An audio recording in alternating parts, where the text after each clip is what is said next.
যে বিশ্ববন্ধু সেনের সঙ্গে সিপিআইএমের সাপে নেউলে সম্পর্ক, সেই বিশ্ববন্ধু সেনের ব্যবস্থাপনায় জাঁকজমকপূর্ণভাবে উত্তর জেলার সম্মেলন করার সুযোগ পাচ্ছে সিপিআইএম।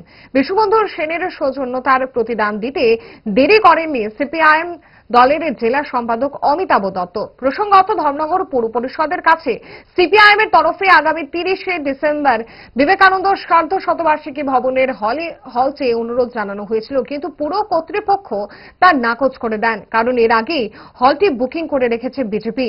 এ নিয়ে সিপিআইএম জেলা মহকুমা শাসক এবং জেলা শাসকের সঙ্গে সাক্ষাৎ করেন, কিন্তু তারা দুজনই কোনো আশ্বাস দিতে পারেনি। অবশেষে সিপিআইএম দলের রাজ্য সম্পাদক জিতেন্দ্র চৌধুরী গোটা ঘটনা নিয়ে রাজ্য বিধানসভার অধ্যক্ষ বিশ্ববন্ধু সেনের সাথে কথা বলেন। বিশ্ববন্ধু সেন জেলা সম্মেলন করার জন্য সর্বোপরি সহযোগিতা করবেন বলে আশ্বাস দেন। এই মর্মে সিপিআইএম জেলা কার্যালয়ে এক সংবাদ সম্মেলন করে ধর্মনগরের বিধায়ক বিশ্ববন্ধু সেনকে ধন্যবাদ জানানো হয়।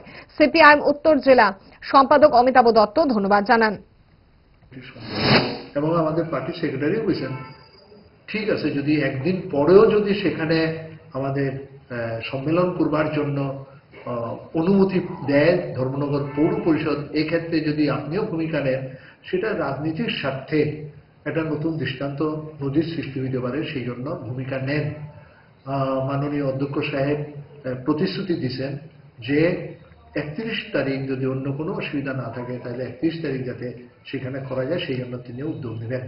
আমরা শ্রী জিতেন্দ্র চৌধুরীকে এবং শ্রী বিশ্ববন্ধু সেন মহোদয়কে আমরা অভিনন্দন জানাইতেছি। এবং স্বর্ণকমল জুয়েলার্সের উইন্টার ফেস্টিভ্যাল 20 থেকে 31 ডিসেম্বর হতে চলেছে বিগেস্ট সলিটার ডায়মন্ড শো, যেখানে থাকবে নর্থ ইস্টের biggest single stone and multi stone large diamond showcase. পাবেন সোনার গয়নার মজুরিতে 20% অফ আর হীরের গয়নার মজুরিতে 100% অফ। তাছাড়াও প্রত্যেকটি কেনাকাটায় অশর্ট গিফটস। অফারের দিনগুলোতে প্রতিদিন শোরুম খোলা থাকবে। আজই আসুন আমাদের আগরতলার showroom Hariganga Basak road near Kaman Chowmuhani এবং Udaipur showroom central road opposite Chowk বাজার।